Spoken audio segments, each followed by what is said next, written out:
A post-Brexit free trade agreement with the EU could be vetoed if the UK insists on the freedom to diverge from European standards and regulations, Brussels chief negotiator warned today. Michel Barnier's comments sparked fury among Brexiteers, who accused him of having no intention of ever securing a good deal. Speaking at the Spanish Parliament in Madrid today, Mr. Barnier said any deal which failed to preserve a level regulatory playing field would face difficulties in securing the ratification of national and regional parliaments, including his homeland of France.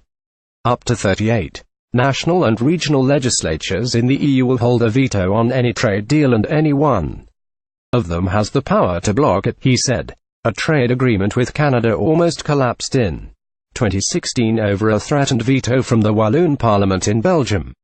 Michel Barnier has sent a warning to Britain over its Brexit trade deal. Mr. Barnier said that successful ratification could hinge on Britain's willingness to maintain convergence with the rest of the EU on issues such as food standards, environmental protections, consumer rights, and financial regulation. In response, Brexiteers accused Mr. Barnier of hamstringing progress in talks between the UK and the EU. UKIP MEP Ray Finch said it is clear that the Barnier intransigent bureaucracy personified has no intention of there ever being a decent deal. He would prefer the false fumes of other if victory over something that would benefit all, the UK and EU together. Memories of Belgian Wallonia hamstringing the deal between the EU and Canada most warm him at night. Sadly, his actions will only recreate the poverty the EU imposed on Greece. Michel Barnier at the Spanish Parliament today, where he warned the UK of the EU's veto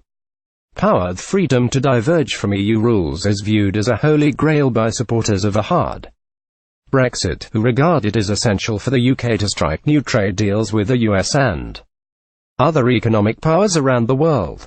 Mr. Barnier said today the question is whether the British, as they leave the EU, will also leave its regulatory model in order to draw closer to the Americans or others.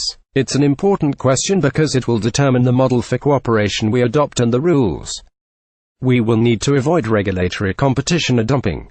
Michel Barnier does not even want a UK-EU trade deal, a UKIP MEP has claimed. If we don't find a solution to this question, I can imagine that in many countries, starting with my own, there will be difficulties in securing ratification of a trade deal with the English. If we want to succeed, and I hope to succeed, we need to find a way to guarantee what is called in English a level playing field.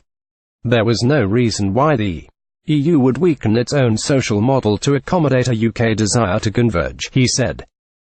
April 4, 2017. France has the highest score in the index at 32.5. Mr. Barnier told Spanish MPs he believed it was possible for an EU-UK trade deal to be concluded within the expected 2-year transition period after the date of Brexit in March 2019, but he warned that the risk of a disorderly exit would remain until the withdrawal deal under Article 50 of the EU treaties is finalised and endorsed by the European Council, European Parliament and Westminster. National and regional parliaments do not hold a veto on the withdrawal agreement. Asked what model London was seeking for the post-Brexit relationship, he replied, "I can't tell you. I'm waiting for British proposals, but I have heard the red lines they have laid down.